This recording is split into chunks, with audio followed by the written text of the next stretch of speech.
अस्सलामुअलैकुम नाजरीन, आप देख रहे हैं तस्नीम टीवी और मैं हूं आपके साथ जावेद खान।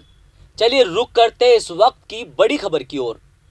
खबर है राजस्थान जयपुर से, जहां 22 गोदाम इंडस्ट्रियल इलाके में इलेक्ट्रिक बाइक फैक्ट्री में भयानक आग लग गई। आग इतनी भयानक थी कि शोला हवा में उठ रहे थे और इसका धुआं काफ़ी दूर से नज़र आ रहा था। आग बुझाने के लिए बहुत सारी दमकलें मौके पर पहुंच गई और काफ़ी मुशक्क़त के बाद आग पर काबू पाया जा सका। मौके पर मुकामी पुलिस और आला अफसरान भी मौजूद रहे। पुलिस वालों ने भी आग बुझाने में काफ़ी मदद की।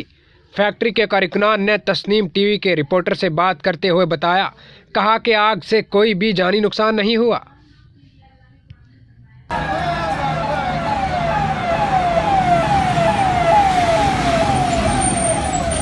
12 बजे के लगभग सूचना मिली कि 22 गोदाम फायर स्टेशन के सामने एक बैटरी ऑपरेटेड व्हीकल का गोडाउन है, उसके अंदर आग लगी थी।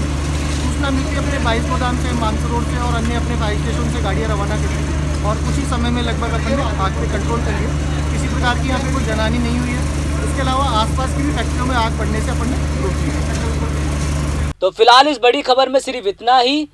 दूसरी बड़ी खबरों के लिए आप देखते रहिए तस्नीम टीवी और मुझे दीजिए इजाजत। तब तक के लिए अल्लाह हाफिज।